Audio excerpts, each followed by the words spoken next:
Коми из-за теплой погоды активизировались клещи. Первый укушенный обратился к врачу еще 4 апреля в Сысольском районе. А сейчас счет пострадавшим уже, говорят, перешагнул за 200.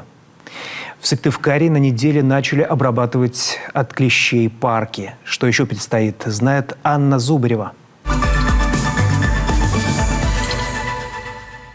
В Коми уже активизировались клещи. Врачи советуют, гуляя по парку или лесу, одеваться максимально закрыто. Легко сказать, но только не сделать, когда на улице 30 градусов жары. А потому с наступлением лета в городах региона началась кампания против кровососов.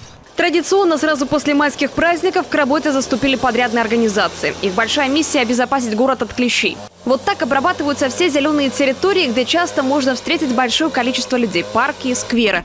Прохожие понимают, эти люди в белых костюмах делают работу особой важности. И мою маму кусали, у мамы был энцефалит. Меня вроде как пока не кусают. Было, да. У меня в детском саду девочку укусил клещ, сестру мою кусал, племянницу. Так что это все серьезно. Через 20 дней после обработки будет проверка. Если клещей обнаружат, все придется делать заново. Отметим, у подрядчиков солидный опыт работы. Недавно обрызгивали здесь и скамейки от ковида. А сегодня делятся с нами некоторыми хитростями. Нужно держать по ветру. Смотреть, откуда ветер, и по ветру идти, чтобы на тебя не брызгало. Ну и смотреть за людьми, чтобы 10-15 метров было, на них не попадало на людей. При этом нас заверили, применяемый пестицид разрешен на федеральном уровне. Безопасен как для людей, так и для животных.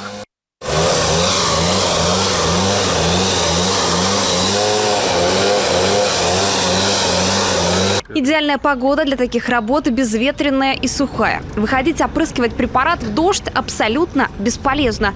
Весь раствор тут же смоет. А вот лучшее время для начала – утро, когда на улице меньше людей.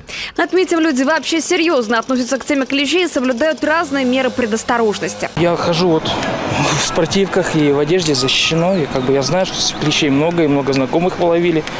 Ну, я стараюсь бегать по асфальту или где-то дорожка открытая. А почему мне бояться? Я на траву не заступаю и ничего плохого не делаю, чтобы взаимодействовать с клещами. Поэтому я спокойно за свое здоровье сделал прививки. Я свое мнение аргументировал. Врачи напоминают, если клещ присосался, самым лучшим решением будет незамедлительно обратиться в больницу. В неумелых руках голова паразита отрывается и остается в коже пострадавшего. В таком случае исследовать клеща на наличие возбудителя болезни будет невозможно. А ведь если что, лечение нужно проходить как можно раньше. Речь идет об очень опасных заболеваниях, которые могут довести до инвалидности, даже летального исхода. Впрочем, в последние годы люди стали грамотнее и членистоногого несут на себе в травмпункт. У нас в день каждый день обращаются по 3 человека, 5. В прошлые выходные было 11 человек. Но это зависимо от погоды тоже. Если солнышко, их много. Откуда приезжают? Боксаковские дачи, Соколовка, Тылаю, РТЮ. Это как обычно каждый год. Отрадно, что с каждым годом растет количество привитых от энцефалитного вируса. Особенно в районах, которые относятся к эндемичным. Но медики не устают повторять. Вакцинироваться нужно правильно. С осени до февраля, а не в самый разгар сезона.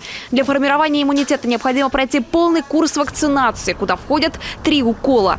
Если вдруг, чтобы не было такой ситуации, что пациент сделал одну, и у него факт присасывания клеща, это очень сложная ситуация в плане, что с ним делать дальше. С одной стороны, и антитела еще недостаточно. С другой стороны, введение таким пациентам дополнительно иммуноглобулина может привести к очень серьезным проблемам и последствиям для здоровья у этого пациента. И у нас, к сожалению, опыт такой был. Поэтому сейчас остается смотреть в оба. Чем меньше открытых участков на теле, тем лучше. Кроме того, на дачных участках вовремя косить траву. Именно там, в зарослях, кровососы поджидают жертву. А еще надо помнить, что членистоногого можно притащить с улицы на обуви. Опасность в этом смысле представляют и домашние животные. А тем, кто держит корову или козу, это, конечно, больше касается сел и деревень, молоко лучше кипятить. Уже зарегистрированы случаи передачи с ним вирусного энцефалита. Только меры предосторожности смогут уберечь от опасного недуга.